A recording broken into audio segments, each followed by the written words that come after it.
I'm Andy. Thank you, Robert, and everybody at Fulcrum so much. I feel sort of doubly fortunate, first of all, to be able to kick off this whole day, which seems like it's going to be entirely scintillating, but also fortunate that I am able to present something that I don't have to even present. It'll present itself, kind of like magic. So I just wanted to give a note about the origin of the project. You already know it's called the Great Refractor, and I would just say that a couple of years ago, I was working on a project about the Event Horizon Telescope, which you'll all be familiar with from photographs like this, or images like this.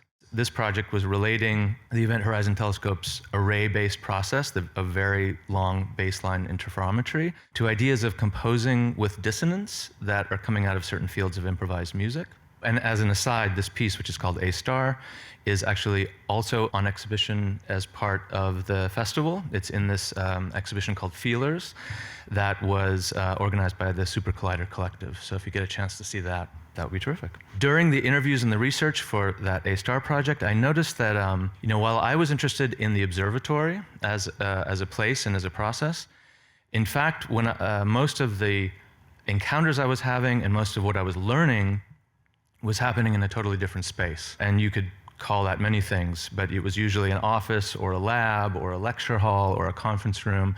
It was somewhere where the knowledge could actually be shared with somebody like me who was a layperson.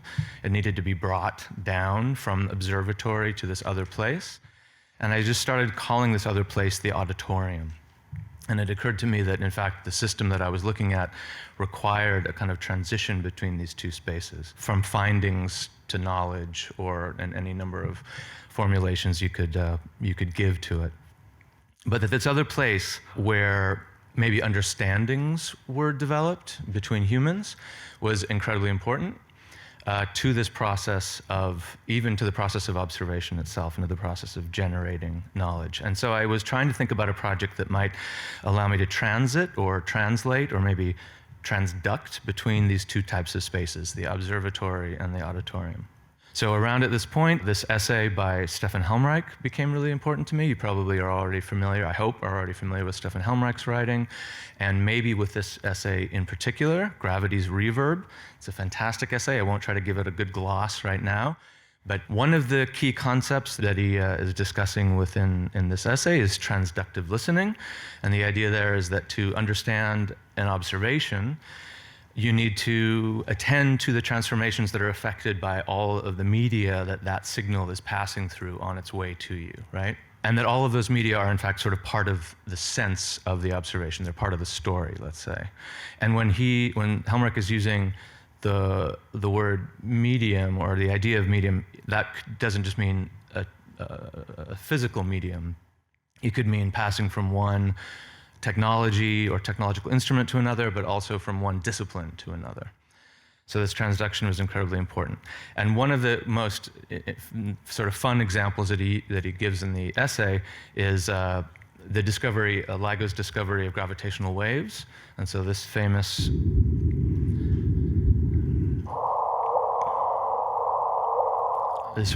pseudo-observation, right? That's sort of synthesizing the gravitational waves, rendering them into sound, and that produces this audiotized finding.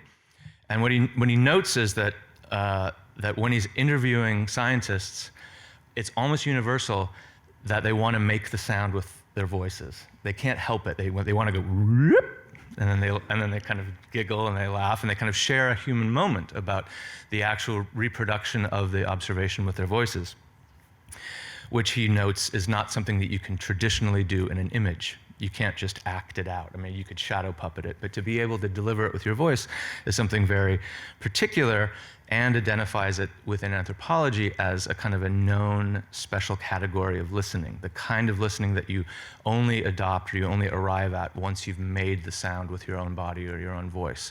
You kind of embody it, or you do embody it in a particular way.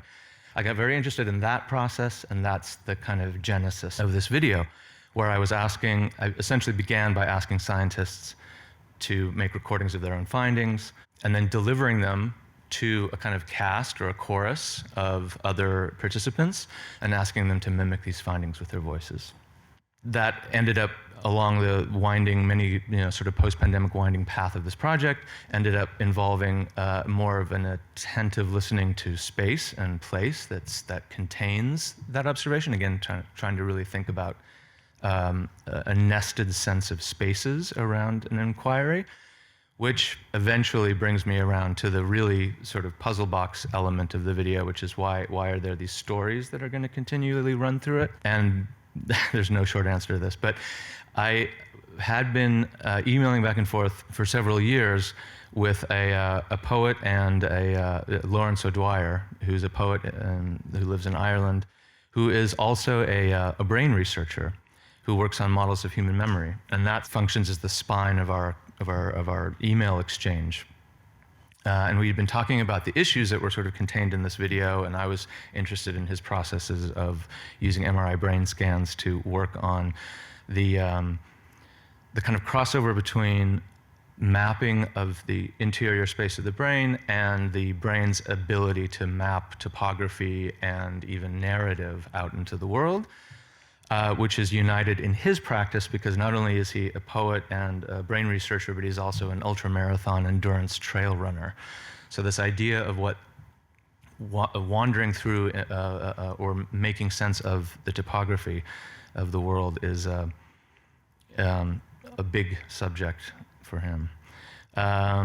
So between all of these interests that he had, eventually in our discussions, I realized that maybe his voice belonged actually in the text or in the on screen within the piece, that it wasn't just a sort of a sensibility within it, but all of that is to simply say, in the end, the work is composed of the kind of interference patterns, let's say, that emerge between these two types of voicing. One is the making of these, the voicing of these findings, these fragment findings, and that's the soundtrack of the piece. And then the other is fragments from these emails that Lawrence wrote to me over a period of years. So, and with that, thank you very much. I look forward to talking with you about this afterwards.